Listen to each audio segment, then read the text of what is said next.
From Pacifica, this is Democracy Now! People are very hungry for a real discussion in this election, which is otherwise not happening.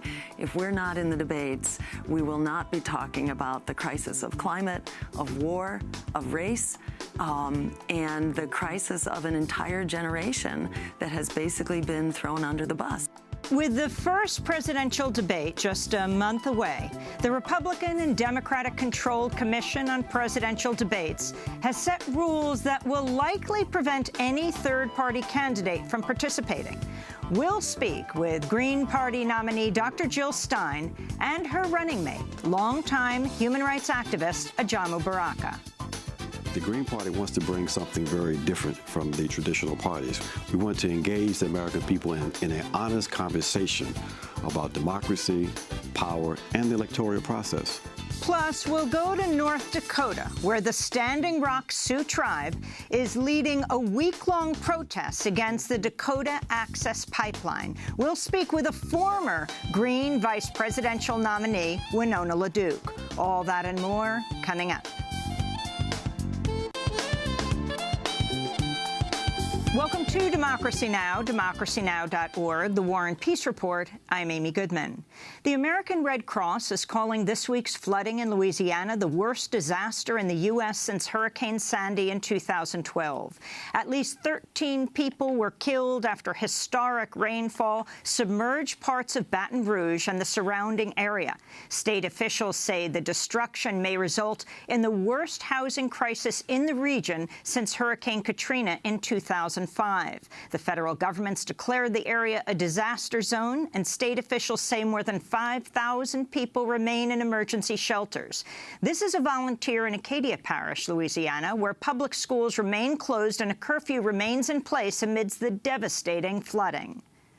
It's very scary, and God has a reason, and I just don't know what it is yet. So the rain's coming some more, and we just don't know what to do. We're trying to do everything we can, and we're running low on everything at the store, so we're trying to get stuff coming in, which we can't because everything's blocked. So the owner's running to Walmart and buying crates and crates and crates of milk so we can pass out here to our little people in our community. The Louisiana governor's office has said at least 40,000 homes have been damaged or destroyed. In Livingston Parish, home to about 138,000 people, it's estimated 75% of the homes have been lost. Aetna, the U.S.'s third-largest health insurance company, says it'll cut its participation in the Affordable Care Act's marketplaces next year by at least two-thirds after the Department of Justice blocked its move to merge with another health care company. Aetna claimed it faces more than $300 million in losses this year as a result of the public exchanges, but in a letter sent to the Justice Department in July, Aetna CEO Mark Bertolini threatened that Aetna would reduce its participation in the exchange if the Justice Department blocked its merger with health insurance company Humana. Bertolini wrote, quote, "If the DOJ sues to enjoin the transaction, we'll immediately take action to reduce our 2017 exchange footprint," unquote. Aetna reported a 38% increase in its overall profits last year, despite the loss it reported on the public exchanges. Last month, the Justice Department also sued to block a merger between healthcare giants Cigna and Anthem, which would be the largest health insurance merger in U.S. history. In news from the campaign trail, Democratic presidential candidate Hillary Clinton took aim at Donald Trump's record as an employer during a speech in Ohio Wednesday. It just really hits me personally when people are standing up and telling their stories. They were small business people. They were plumbers, electricians, painters who did work for Donald Trump, and he refused to pay them. That violates the basic bargain. If you do your job, you're supposed to be rewarded for your work, not stiffed, not told to go sue somebody. Donald Trump was in New York yesterday for his first classified intelligence briefing with the FBI. Meanwhile, lawmakers in Washington, D.C. began reviewing FBI documents Wednesday detailing the agency's investigation into Hillary Clinton's use of a private email server while serving as Secretary of State. The large binders labeled secret were made available to lawmakers after Republicans requested the information last month following the FBI's decision to recommend no criminal charges be brought against Clinton over the email use.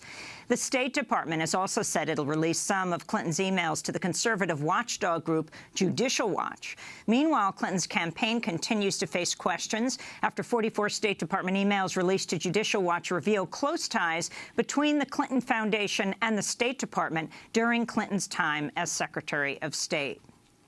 Meanwhile, Steve Bannon, the chair of the right-wing outlet Breitbart News, has taken over as Donald Trump's campaign chief. Bannon is a former Goldman Sachs executive who's built Breitbart News into a far right-wing website that regularly sparks controversy with headlines such as "Birth control makes women unattractive and crazy," and "Trannies whine about hilarious Bruce Jenner billboard." The website regularly attacks mainstream figures of the Republican Party, such as former House Speaker John Boehner and former Florida Governor Jeb Bush.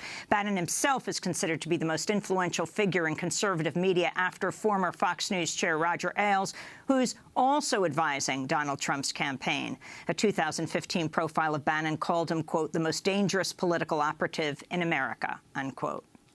In international news, the New York Times and the Guardian editorial boards are calling for the U.S. and British governments to end their support for Saudi Arabia's war in Yemen.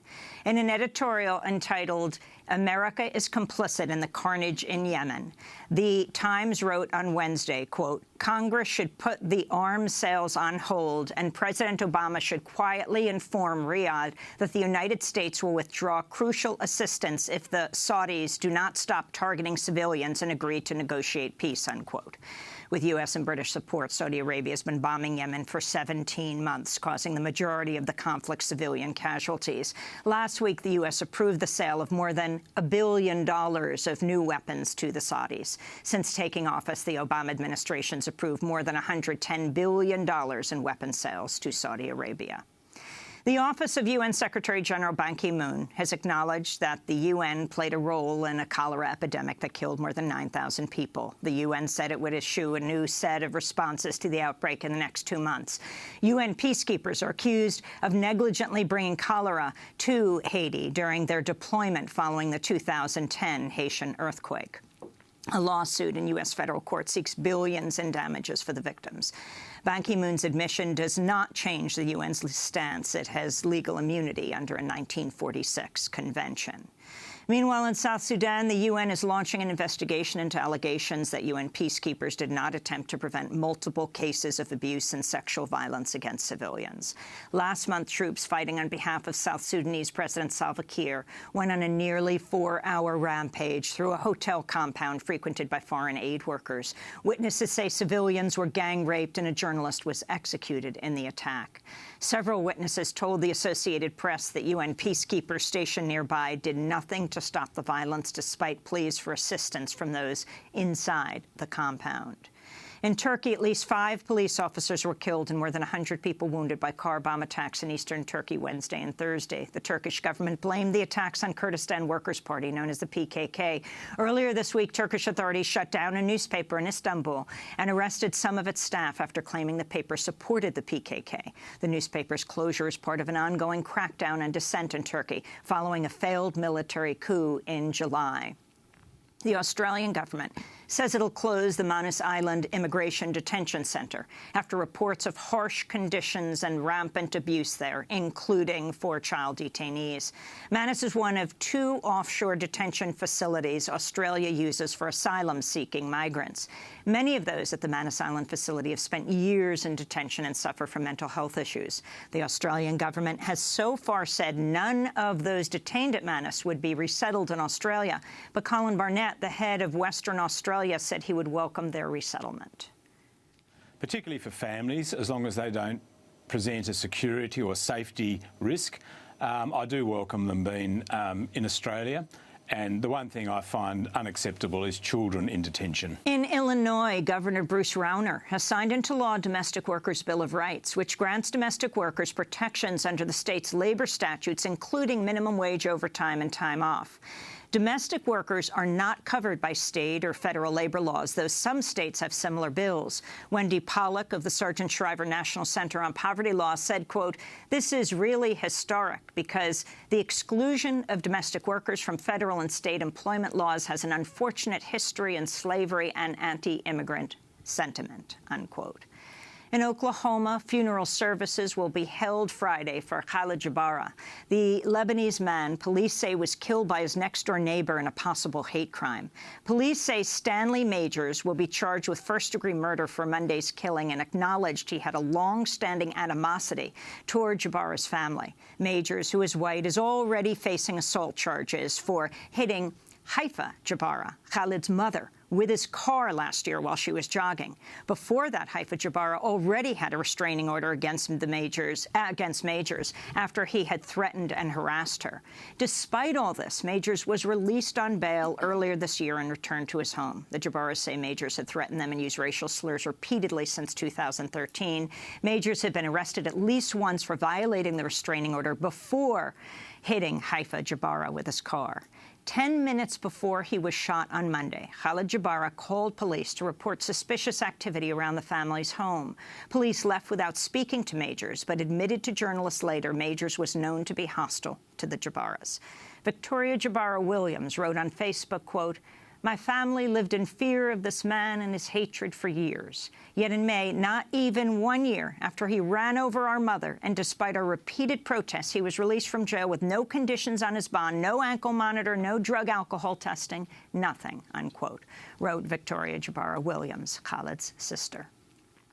University of California at Berkeley Chancellor Nicholas Dirks will resign after criticism of his handling of sexual harassment cases and the university's budget.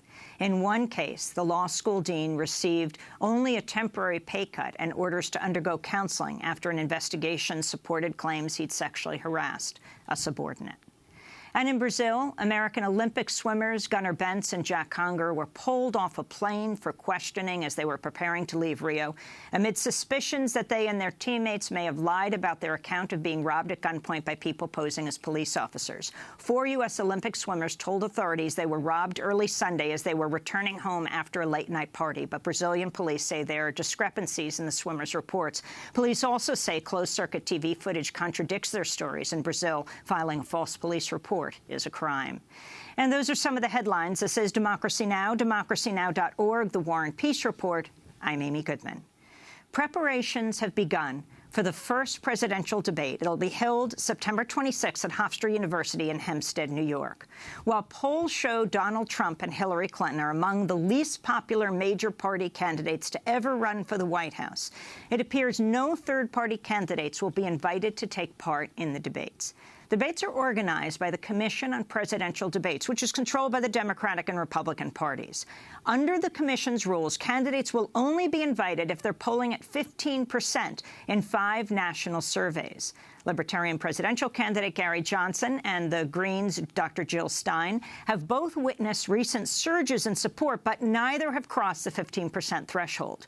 Johnson's polled as high as 12% nationwide, while Stein has peaked at 6% in recent national polls. But in some demographics, they're both beating Donald Trump.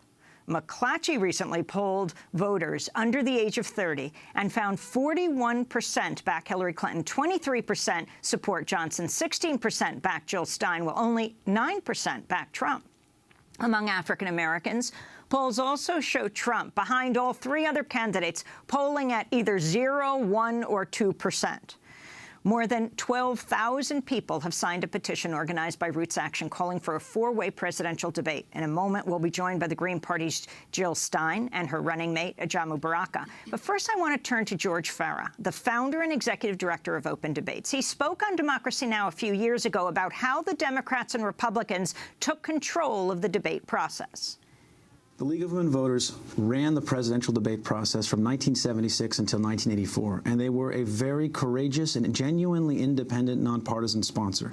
And whenever the candidates attempted to manipulate the presidential debates behind closed doors, either to exclude a viable independent candidate or to sanitize the formats, the League had the courage to challenge the Republican Democratic nominees and, if necessary, go public.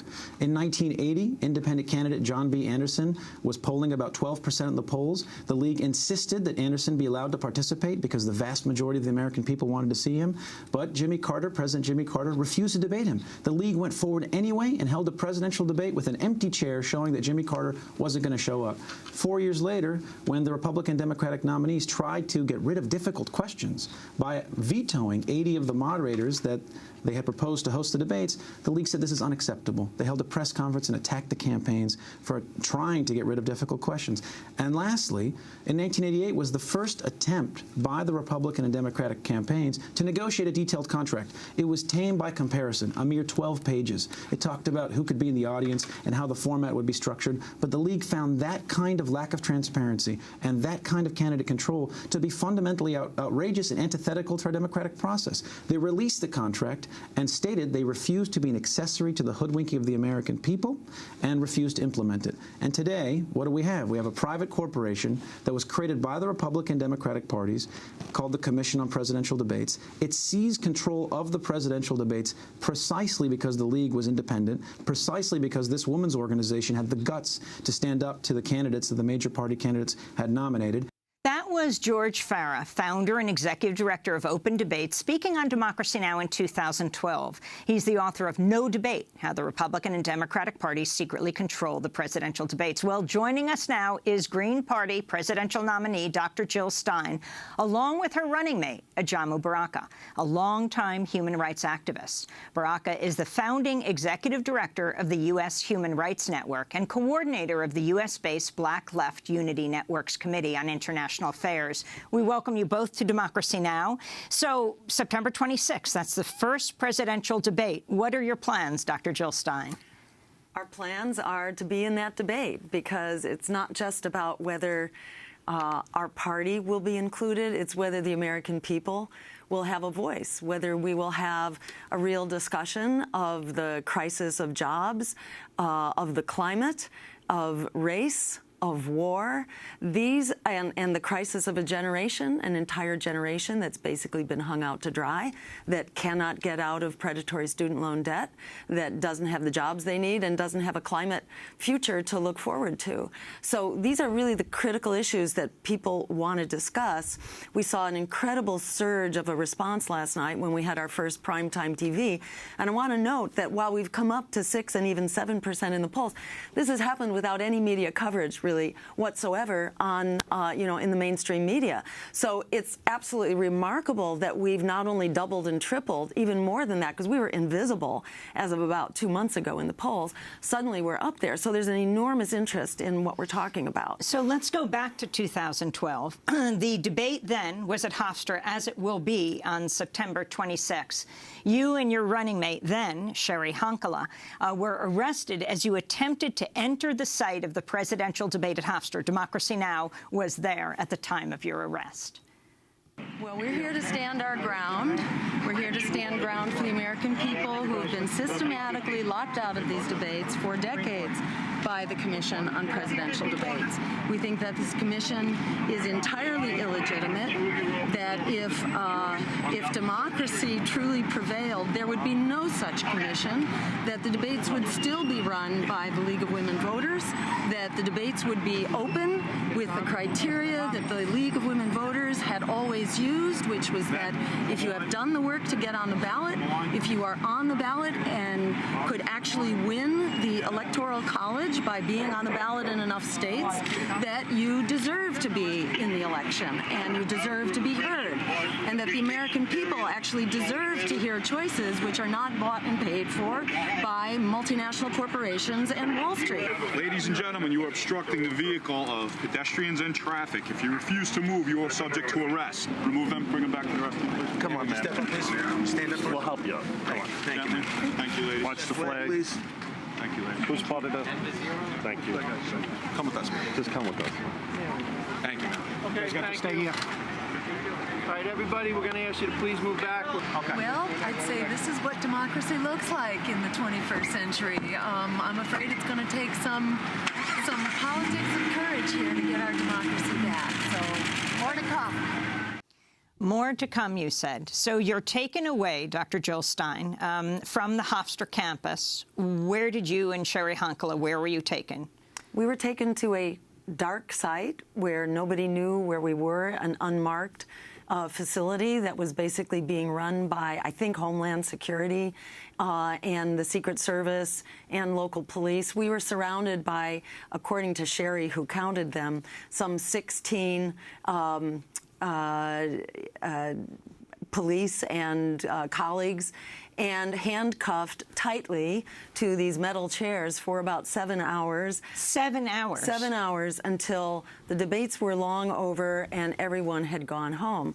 It was, I think, an incredible testimony to how fearful the political establishment was and is that people should learn that they actually have another choice in that race, and all the more so in this race, because we know that the current candidates of the Democratic and Republican parties are the most unpopular, the most disliked and untrusted presidential candidates in history. So people are clamoring for another choice, and we, you know, we're building a campaign to get into the debates, and we'll keep people posted as to what our actions will be coming up.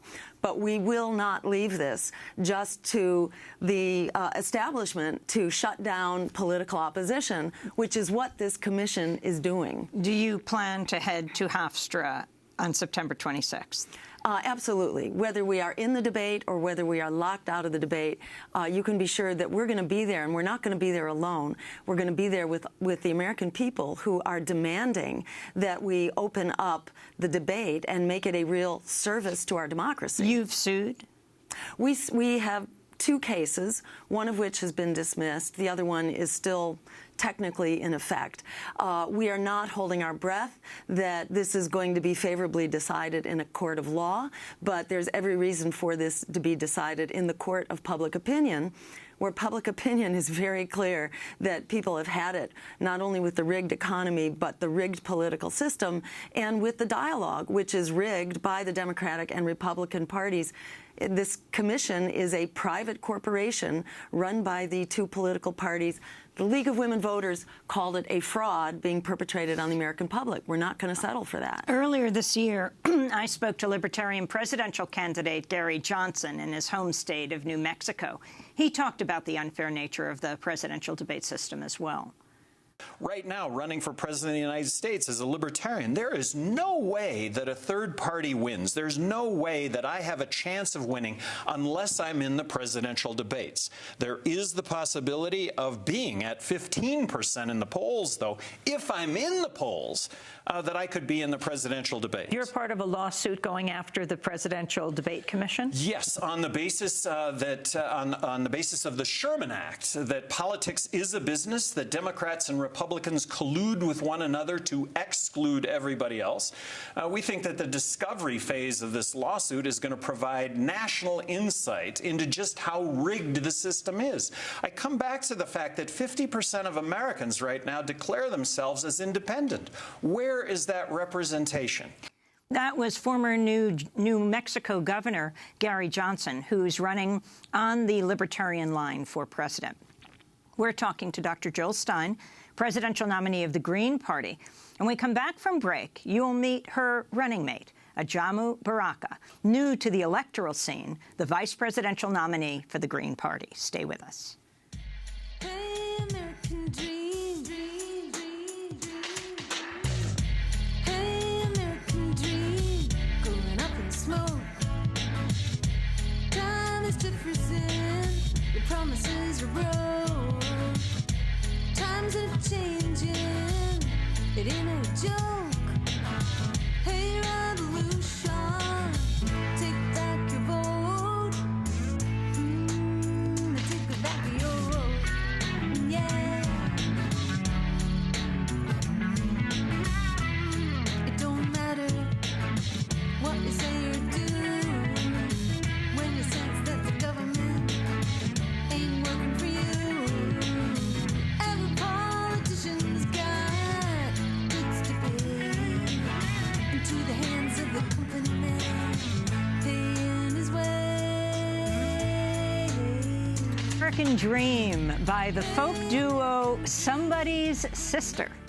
And yes, that is Dr. Jill Stein on vocals, the Green Party presidential nominee. This is Democracy Now!, democracynow.org, the War and Peace Report. I'm Amy Goodman.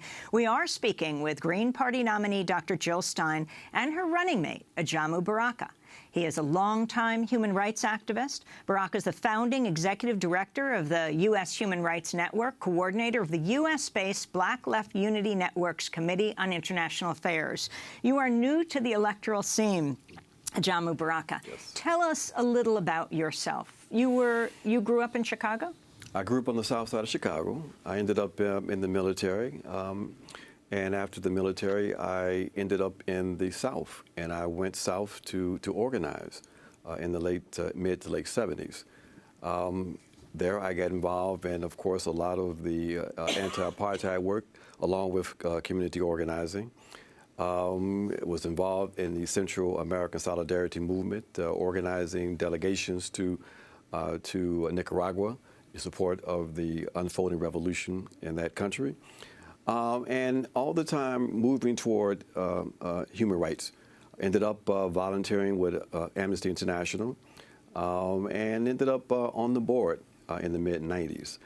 I saw myself as someone that was trying to continue the legacy of Du Bois and Malcolm X in terms of internationalizing the struggle of African people in the U.S. You mentioned Du Bois, W.E.B. Du Bois, who taught at Clark Atlanta University, Yes. or then I guess Atlanta University, where you went to school. Well, I went to grad school there. It was the place where you went in the 80s if you were a progressive, a radical, a black radical. And that was the place I ended up going. I had a chance to go other places, but it was recommended to me to go to AU if I really wanted to steep myself in a kind of theory that we needed to advance the struggle in this country. So talk about the U.S. Human Rights Network Yes. that you set up, and explain what you did there. Well, you know, the network was the first network ever established in this country to apply international human rights standards and law to the United States of America. You know, people tend to think of human rights issues being something out there in other places, and excluding and giving a pass to the U.S. Well, we said that we have to have one standard for all nations. And so this network that was established with about 20, 30 organizations quickly grew to over 300 organizations. Most of the civil rights and human rights organizations in this country ended up a part of that network. And we held the U.S. accountable. We organized around human rights. We educated people on human rights. We took people to Geneva to testify on their own behalf. We talked about the agency of people in terms of how we build and enforce our own human rights. So this was part of a radical reinterpretation of human rights. No, that's very significant. I remember being there years ago in the early 90s, testifying about what was happening in East Timor. Yes. And there was this U.S. delegation that was there that was talking about what's often referred to in the United States as civil rights, talking about what happens to African Americans here, but bringing it to an international forum.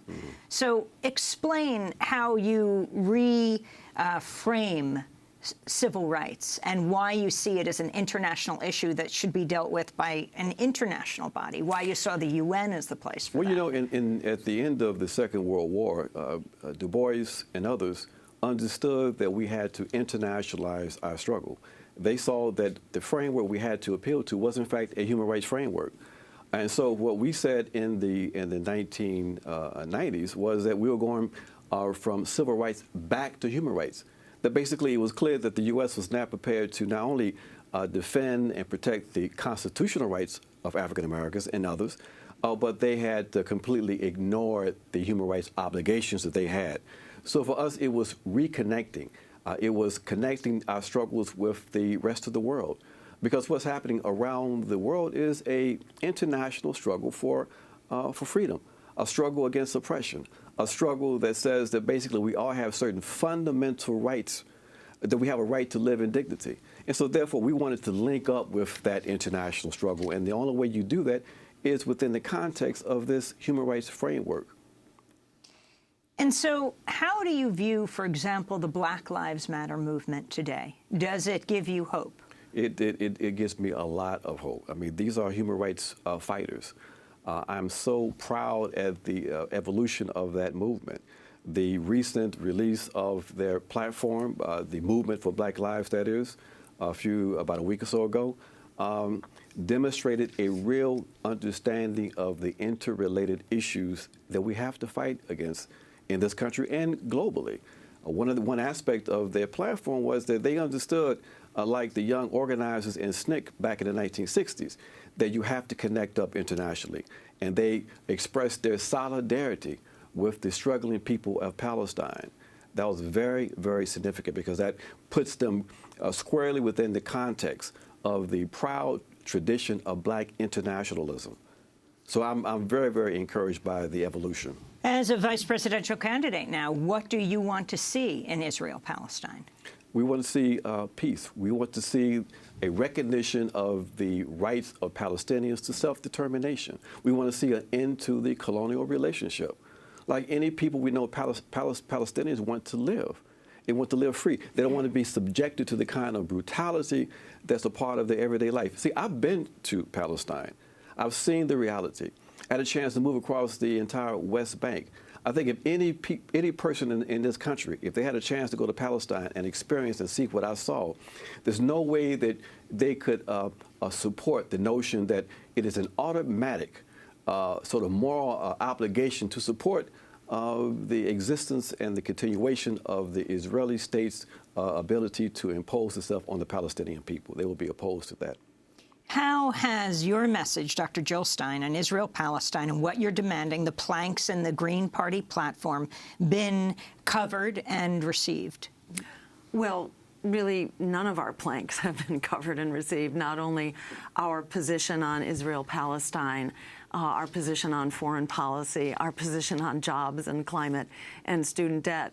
We've basically been disappeared from the mainstream conversation. But I have to say, you know, in terms of our own outreach and our, you know, the reach of our social media and our campaign and the independent media like yourself that actually does its job responsibly, the reception has been incredible. And we've been able to put Israel-Palestine into a much broader human rights framework, actually, because one of the big criticisms that's always been leveled against, for example, the BDS campaign, the boycott, divestment, and sanctions campaign against this occupying force, this military force, one of the criticisms is that, oh, you're singling out Israel. So we've made it a point to say we're not singling out anybody. This is a general standard of international law and human rights that our administration, our Green administration, would apply to all countries. So we are saying if countries are in violation of international law and human rights, as Israel is for its occupations, its home demolitions, its assassinations, and so on, that we will not support you. And right now we're supporting Israel to the tune of $8 million a day. But we'll say the same thing to the Saudis. We should not be selling weapons or otherwise supporting the Saudis. And as you pointed out on this show, $110 billion in the last decade and rising despite the human rights abuses and the war crimes being committed by the Saudis with U.S. assistance, in fact. You know, this is one of many issues that I think people are really clamoring to hear more about. Do you join the call of the New York Times and Guardian editorial boards for U.S. and British governments to end their support of Saudi Arabia? I would say they are joining our call, which has been long-standing for the length of our campaign. Here I am talking to both of you, but it's conceivable that you would have occupied Jamu Baraka's position as vice presidential nominee if you got the deal you were trying to cement with Bernie Sanders to be top of the ticket of the Green Party once he lost the Democratic Party nomination. What happened there? Well, you know, it was an offer that we made to Sanders that let's sit down and talk.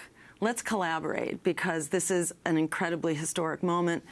He had an incredibly historic campaign that really unveiled how much momentum there is for deep change here. Not that we aligned completely, especially around foreign policy and on issues of student debt and so on. There was some distance between us, but he was beginning to move in our direction. And we said, let's sit down and let's explore how we can collaborate. And we could bring this to the Green Party convention, because as a candidate, I obviously couldn't say, here, Bernie will be our nominee, any more than I could say I would be our nominee. It's up to the delegates.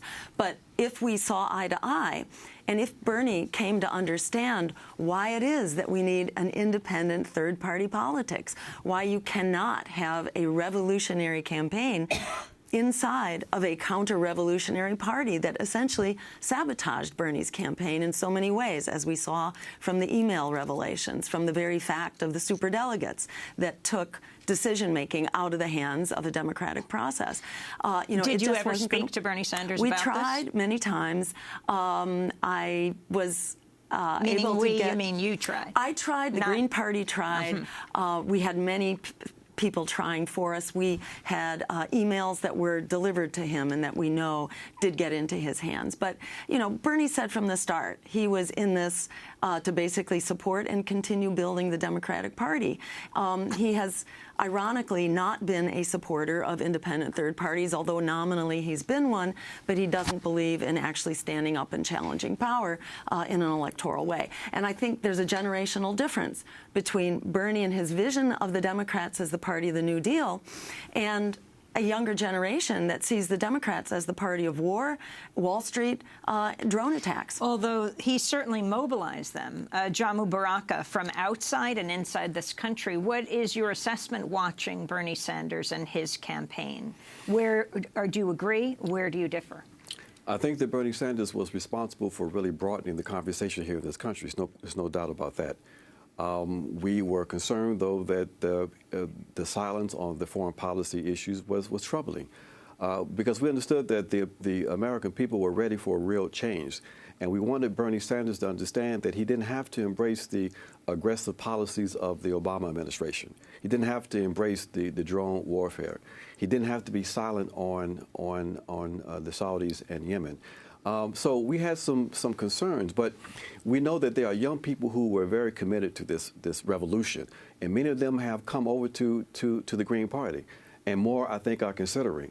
I think when they see that we're serious about this, and we're serious about really continuing this political revolution, I think that from outside the country, people see that the only alternative for real progressive politics in the U.S. is, in fact, the Green Party. And they see that there is real opportunity for us to expand the democratic process in this country, and they support it. I wanted to go back to the Democratic Convention when Juan Gonzalez and I hosted a debate between the Pulitzer Prize-winning journalist Chris Hedges, used to be with the New York Times, and former Labor Secretary Robert Reich about the presidential race. Hedges has endorsed the Green Party ticket, the two of you. Robert Reich is now backing Hillary Clinton after endorsing Bernie Sanders during the primaries. This is what the former Labor Secretary Reich had to say. I'm just saying that your conscience needs to be aware that if you do not support Hillary Clinton, you are increasing the odds of a true, clear, and present danger to the United States, a menace to the United States. And you're increasing the possibility that there will not be a progressive movement. There will not be anything we believe in the future, because the United States will really be changed for the worse. That's not a risk I'm prepared to take at this point in time. I'm going to move. I'm going to do exactly what I've been doing for the last 40 years. I'm going to continue to beat my head against the wall, to build and contribute to building a progressive movement. The day after Election Day, I am going to try to work with Bernie Sanders and anybody else who wants to work in strengthening a third party. And again, maybe it's the Green Party for the year 2020, and do everything else I was just talking about. But right now, as we lead up to Election Day 2016, I must urge everyone who is listening or who is watching to do whatever they can to make sure that Hillary Clinton is the next president and not Donald Trump. That is Labor Secretary Robert Reich, who supported Bernie Sanders but now is supporting Hillary Clinton. Dr. Jill Stein. Well, you know, I mean, it's one thing to say that in the future we will build a party of resistance, and another, to say, well, we just can't do it now, because when is this going to get better? We've been really in a race to the bottom between two corporate parties that enable each other to continue moving to the right, and it's not going to get better unless we make it get better. This politics of fear has basically delivered everything that we are afraid of. All the reasons people are told to vote for the lesser evil, because you didn't want the expanding wars, you didn't want the meltdown of the climate, the massive Wall Street bailouts, the attack on immigrants. That's exactly what we've gotten. The answer, to this crisis and this right-wing extremism is to stand up with a truly progressive agenda, and we have to fight for that. If we're ever going to get out of this mess, we need to begin building our power now. Well, Donald Trump visited a Milwaukee suburb, West Bend, on Tuesday, where he called for more police to patrol low-income communities. His visit came only days after the uprising in Milwaukee, sparked by the fatal police shooting of 23-year-old African-American Sylville Smith. Trump spoke in front of an overwhelmingly white audience in West Bend, Wisconsin, which is about 95% white. The problem in our poorest communities is not that there are too many police. The problem is that there are not enough police. More law enforcement, more community engagement, more effective policing is what our country needs desperately. Just like Hillary Clinton is against the minors, she is against the police, believe me. So that's Donald Trump. In fact, it was billed as his appeal to the African-American community, Jamu Baraka. They said next he'll be appealing to the Latino community. So far, his support sort of floats between 0, 1, and 2% support in the African-American community. Your response to what he said? That's we can't afford those kind of appeals, because that was basically an appeal to neo-fascism. That was an appeal to his base. It was an appeal that said basically the only way we can be safe, that is white folks, is to make sure that we have those dangerous black people under full control. That any kind of oppositional activity, any kind of expressions of resistance has to be crushed by the state. So we understand his game, and he won't be successful. It's clear about that. But he is playing with some very dark forces here in this country, and that's why people are concerned. That's why they are fearful, and that's the weapon that the Democrats have used to herd people back onto the Democratic plantation. But as Dr. Stein just said, we're not afraid of Donald Trump or anybody else, because you know what, we believe in the ability of the American people to resist, to defend democracy. So we say, when do we begin to confront these right-wing forces? Because every 4 years, they're going to have someone to present that's going to scare many, many people. But you know what? If those scary individuals are confronted by an organized and determined electorate, an organized and determined people, we're not going to be concerned about that. Earlier this week, Donald Trump repeated his call for immigration to be suspended from parts of the world and for new ideological tests for all immigrants. In the Cold War, we had an ideological screening test. The time is overdue to develop a new screening test for the threats we face today. I call it extreme vetting.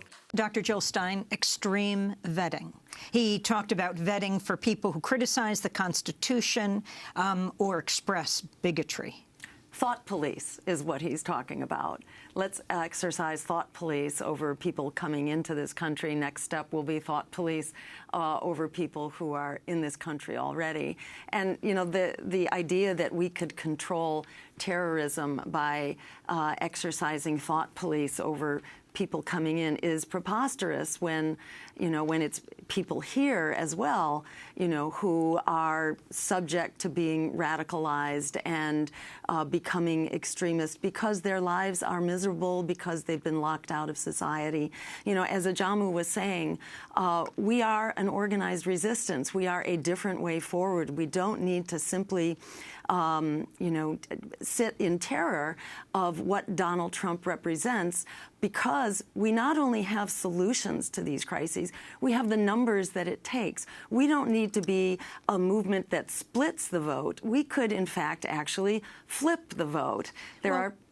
Let me play an ad that Hillary Clinton has released. I believe tomorrow Donald Trump will be releasing his first.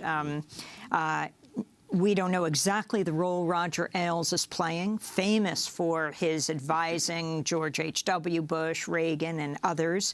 We know what is said behind the scenes as he is helping Donald Trump prep for the debate. But this is Hillary Clinton's ad that has been titled Role Models. It's about Donald Trump. I love the old days. You know what they used to do to guys like that when they were in a place like this? They'd be carried out on a stretcher, folks. And you can tell them to go themselves. I could stand in the middle of Fifth Avenue and shoot somebody, and I wouldn't lose any voters, okay? It's like incredible. When Mexico sends its people, they're bringing drugs, they're bringing crime, they're rapists. You know, you could see there was blood coming out of her eyes, blood coming out of her wherever. You got to see this guy. Oh, I don't know what I said. I don't remember. He's going like, I don't remember.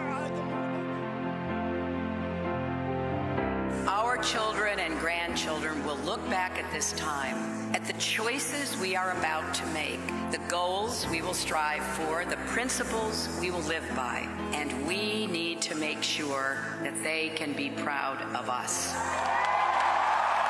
I'm Hillary Clinton, and I approve this message. That is being seen as whatever position you take, as one of the most powerful in many years, Donald Trump in his own words. But it is a challenge to you. It's probably the most powerful challenge to third parties, is what Hillary Clinton is saying is, can we afford this? Is this who you want to be? For our radio listeners, what they continually showed as Donald Trump was saying those things was children watching. The children are watching.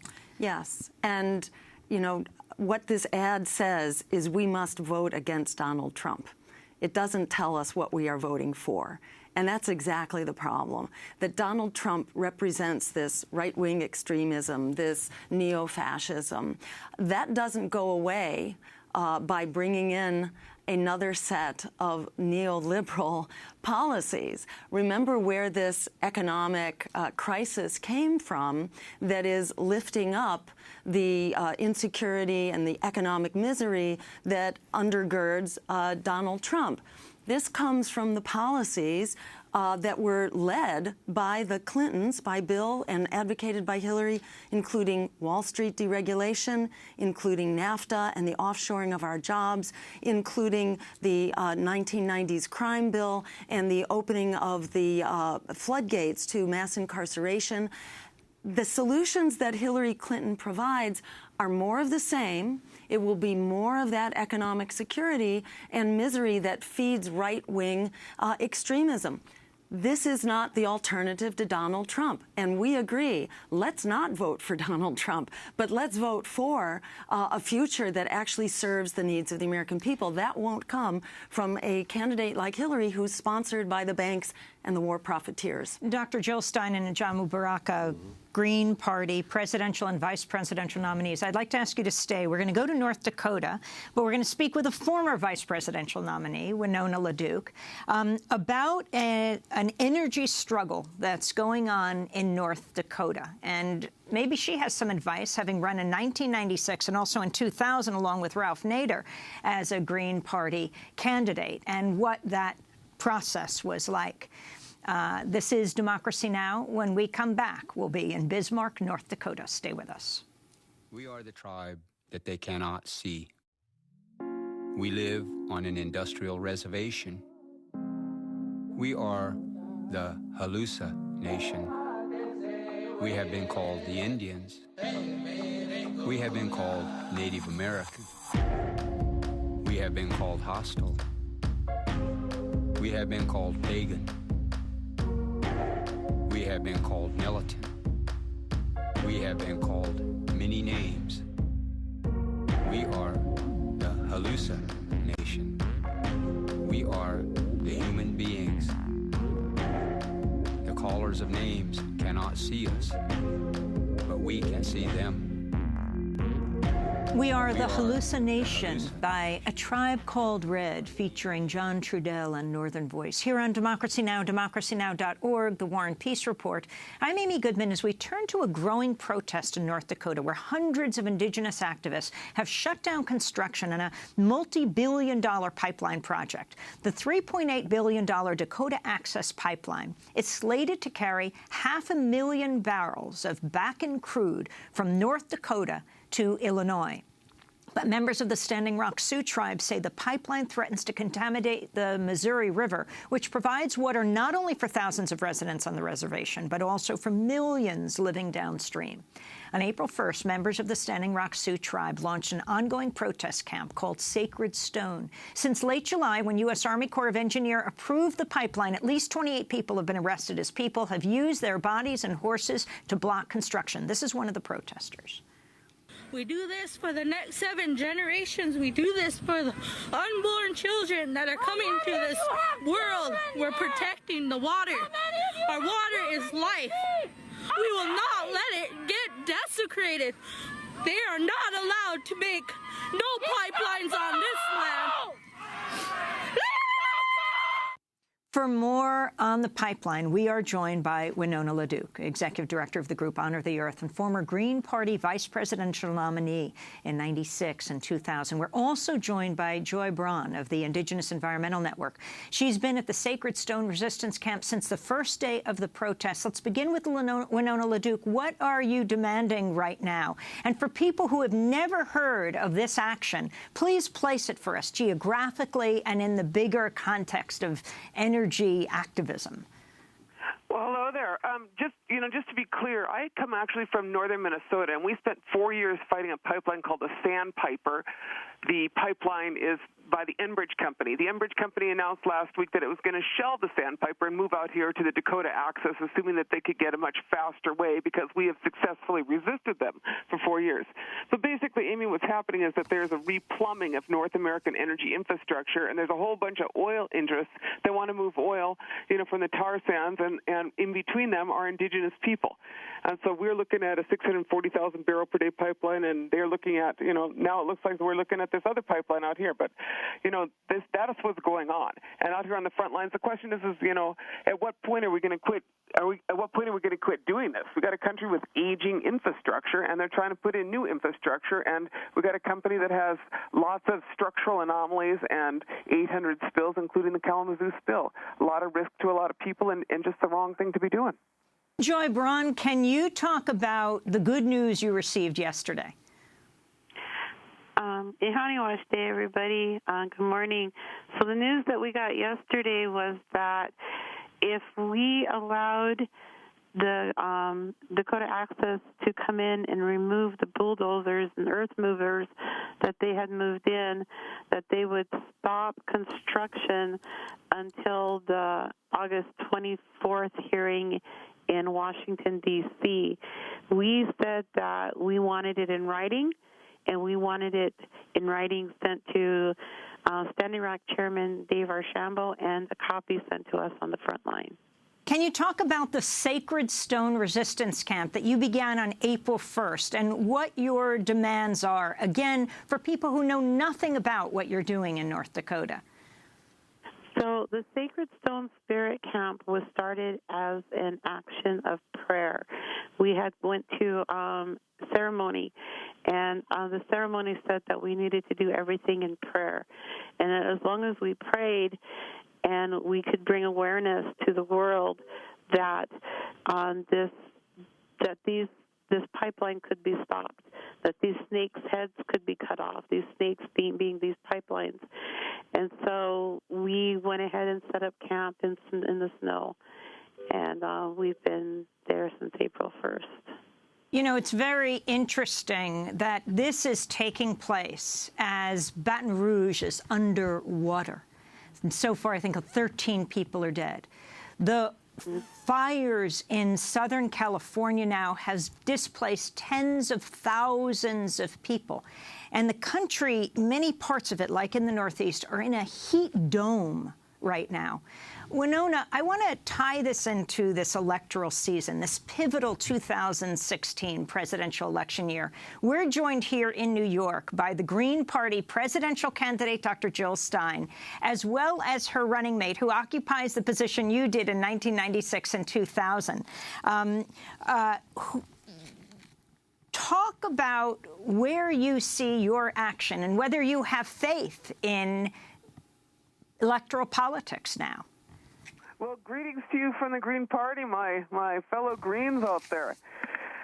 You know, what I would say is that the system is crumbling all around us, and it's the end of the fossil fuel era. It's time to move towards an elegant transition. But in the final thrashings of the fossil fuel era, what you have is a lot of extreme behavior going on.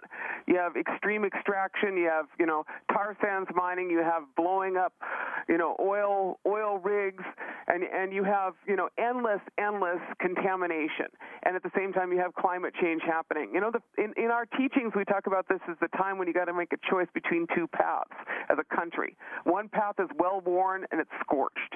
The other is not well-worn and it's green. Not just talking Green Party, I'm saying that there is a path out there of enlightened practice where instead of burning more fossil fuels, we move to renewable energy, we move to local food, we move to more community control, and we move beyond a place where corporations are natural persons under the law.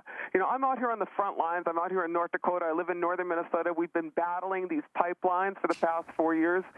You know, we have no oil where we are, but we are, you know, they propose to lay us to waste with pipelines to get that oil to you know, to Superior and out to larger markets. So to me, it's a systemic set of questions. You know, it's a telling time in American politics, but it's really a telling time in America that we have to make some choices on where we're going to be going. Winona, when you ran for office in 1996 and 2000, was that your first foray into electoral politics? That was my first time, and I was listening to Jill talk about the debates, and I remember being not allowed in the debates, and I had a little picture of me and Ralph that said, you know, we couldn't even appear in the room of the debates. We were, like, banned from the debates, and so I'm like, good luck, Jill. Do you have advice for Ajamu Baraka, who is in the same position you are, first-time electoral politics, vice presidential nominee like you were? Good luck, buddy. And Ajamu Baraka, I wanted to ask you your assessment of Barack Obama today. He's been a huge failure, disappointment for millions of people. We understand he still has a lot of support, but he had a historic opportunity to take this country in a new direction, and he, because of his ideological orientation, he ended up basically just supporting a continuation of the status quo. We have to move in a new direction. We have to have real racial justice. We have to have real justice for people who are suffering, who feel in their bones that things are bad and will get worse. We have to have hope, real hope this time, organized hope that the people are the only force that can really advance this revolutionary process here in this country. Not any politician, but the people. Does this give you renewed hope in electoral politics? I'm sure you have been very much outside of that scene. You know, when Dr. Stein asked me to consider being a part of this, I knew that the historical conditions were ripe. I knew that we had a chance to really use the electoral process to advance people's agenda. I knew that there was going to be a tremendous support for this Green Party push. So it's about electoral process, but it's about building popular power. And when Dr. Stein said the theme of this campaign was about putting power back in the hands of the people, I said, I'm with Jill. Sign me up. We're going to wrap up right now. I want to thank everyone for joining us. Winona LaDuke of Honor the Earth, Joy Braun of the Indigenous Environmental Network, thanks so much for being with us from North Dakota. And I want to thank Dr. Jill Stein, as well as Ajamu Baraka, the presidential and vice presidential nominees of the Green Party. I'll be speaking in Seattle, Washington at the Sheraton Seattle Hotel on Friday night, along with Kshama Savant and Walden Bello. Check our website at democracynow.org. Democracy Now! Is produced by Mike Burke, Carla Wills, Laura Gottesdiener, Nermeen Sheikh, Dina Guzder, Sam Alkoff, Ravi Karen, Hani Masood, Tarina Nadura, Andre Lewis. Bill Noguera and Paul Huckabee are engineers. I'm Amy Goodman. Thanks for joining us. Mike.